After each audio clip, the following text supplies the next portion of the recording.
mucho para hablar de deporte, de fútbol, ¿verdad? En realidad, y recibimos al gran, al único, al inigualable, al mejor periodista deportivo que dio este país.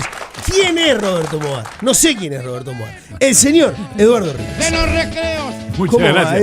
Muchas gracias por el recibimiento. Menos mal que ahora dijiste, no es que sepan nada del otro mundo en tema de fútbol, pero que vine para ir la mano, porque si no, lo único que podía aportar yo era la etapa del topollillo. Yo me quedé en aquella pero etapa. pará, no sea malo. Bueno, Topollillo, Eduardo. Me quedé en esa etapa, ¿qué querés que haga? Pero a Alf llegaste.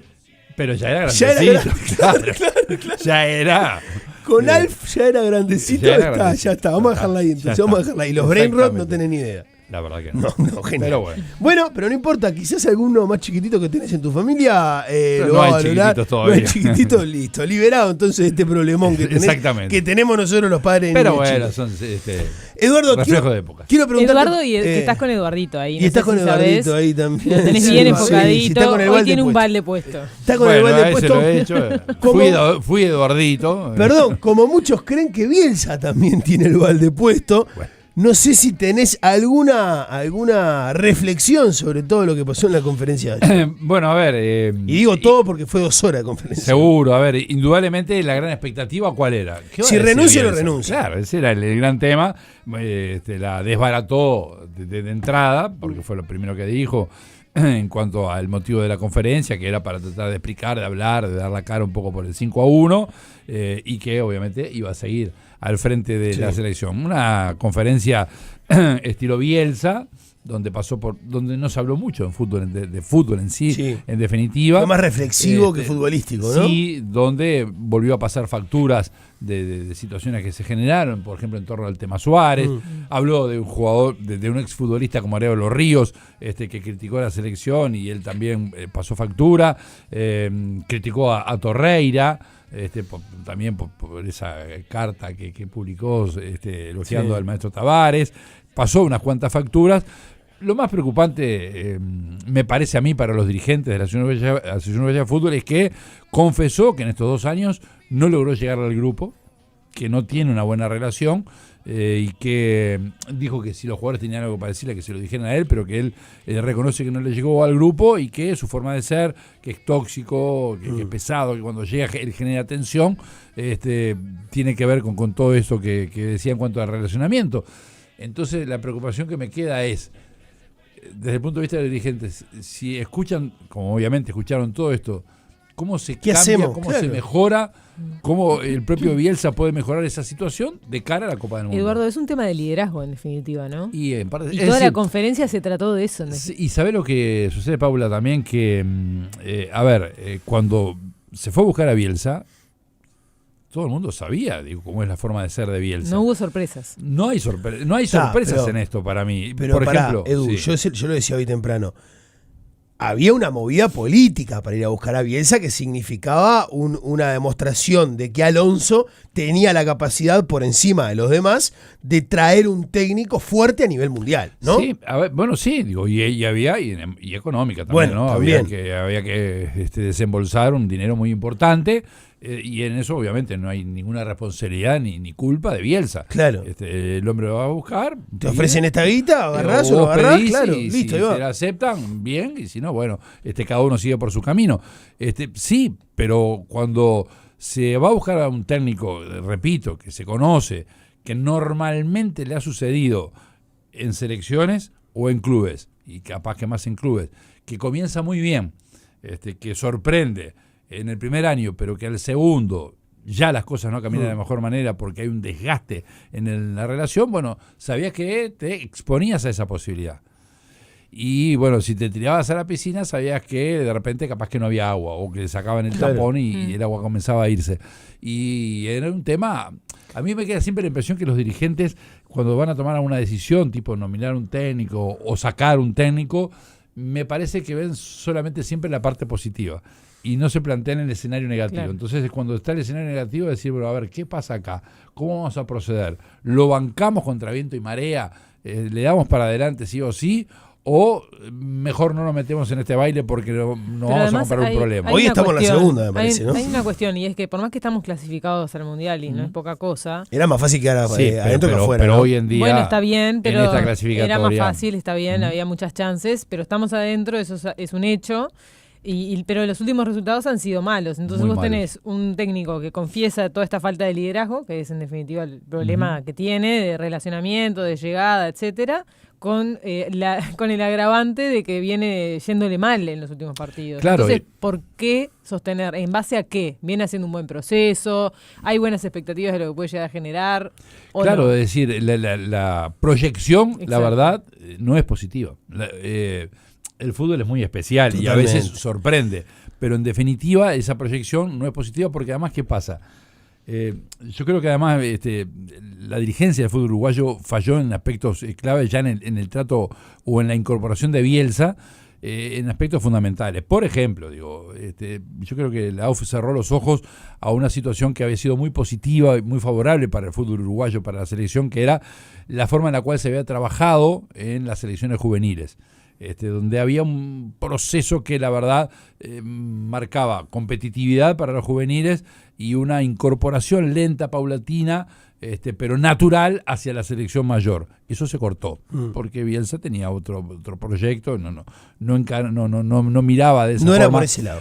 Y yo creo que esas cosas me parece que es quien incorpora debe estar por encima del entrenador de turno, es decir, nosotros queremos que esto siga. Si Bielsa o el que sea te dice esto no me interesa, hasta luego, muchas gracias. Y lo otro, por ejemplo, es que ponerle que decir, bueno, igual vamos con Bielsa. Y el otro tema que estaba en ese momento arriba de la mesa era, Bielsa, ¿cómo va a tratar usted el tema de los históricos? ¿Le interesa que Suárez, Cavani sigan en la selección? ¿Lo va a tener en cuenta? Y si la respuesta era no, que era aceptable, viable, la opinión del técnico entendía que futbolísticamente ya no era la historia por su idea y que prefería otro tipo de jugador, ¿cómo lo va a encarar? ¿Cómo se va a encarar ese tema? Y ese tema no fue bien encarado. No se Bueno, conversó eso bien. te quería preguntar. ¿Mito urbano o no? Pero te lo pregunto a vos. ¿Hay una antes de Suárez y después de Suárez ASDS? O sea... Sí, a ver, el tema es que se da la Copa América y lo que me temíamos, o por lo menos yo temía, era muchos días juntos, que nunca se daba en el fútbol de hoy en día de selecciones, porque es un rato y ya está, pero en la Copa América sí, Claro. y esa convivencia terminó estallando de como terminó estallando, y en la situación de Suárez y los pocos minutos, y te repito, me parece que era un tema que se debía haber encarado desde el comienzo mismo, y era de la forma más natural posible, ir a hablar. Claro. Y decirle, es decir, a Suárez capaz que no le gustaba si le decía, mirá, no te voy a tener en cuenta, Claro. no te puedo prometer nada, te puede gustar o no, pero se debe aceptar. Pasa Entonces, que es un técnico que no apuesta al diálogo, ¿no? De hecho, él mismo ayer lo dijo. Cuando pasan estas tensiones, agarro y me voy solito. Pero por eso hay una forma, me parece, mucho más natural. Yo siempre pongo como ejemplo en este caso a Luis Aragonés, un técnico español ya fallecido, de personalidad muy fuerte y eso, pero que a España le puso un nivel competitivo alto, que asume el frente de la selección española, totalmente identificado con el Atlético de Madrid, y estaba ya Raúl González, histórico delantero de Real Madrid, pero que ya venía en el declive natural de los años, y estaba el tema que iba a pasar, si lo iba a tener en cuenta o no a Raúl, y lo llamó a puertas cerradas y le dijo, mirá, Raúl, todo bien, pero yo creo que ya está. Terminó tu tiempo, no te voy a tener en cuenta. Y llamaron después de esa reunión, la puerta cerrada, repito, a una conferencia de prensa. Claro. Fue todo el periodismo español expectante de qué va a pasar, y el que comienza la conferencia de prensa es Raúl, el futbolista, y él contó. La verdad, en una reunión me explicó los motivos por los cuales no voy a ser tenido en cuenta, los acepté, me encantaría seguir siendo parte, pero bueno, acepto y comprendo. Y se terminó la historia. Edu, la última cortita, porque tampoco te queremos que tener acá mucho tiempo. Hoy no es lunes y también hay clásico. No es lunes hoy. Pero en el fondo, al final, Bielsa pide o propone con los jugadores para con él lo que él no tuvo para con Suárez, por ejemplo, que es la honestidad de sentarse a hablar. Sí, de hacerlo de otra manera, yo qué sé, pero es así. Y además, claro, en el cuerpo técnico, brevemente, en el cuerpo técnico de Bielsa, son todos extranjeros, con los que vino, argentino, chileno, pero también, claro, grandes profesionales, Sí, sí. pero sin repercusión popular, sin gran trayectoria, Claro. reconocida. Como para hacer de repente quizás una especie de nexo. Más suave todo. Yo sé que aparte son jugadores profesionales y no tienen por qué estar haciéndole mimo y esas cuestiones. Bueno, pero no es lo mismo hablarse bien que hablarse mal, no claro. es lo mismo llevar una buena relación que una mala relación, ¿no? Y en su momento, Incide mucho.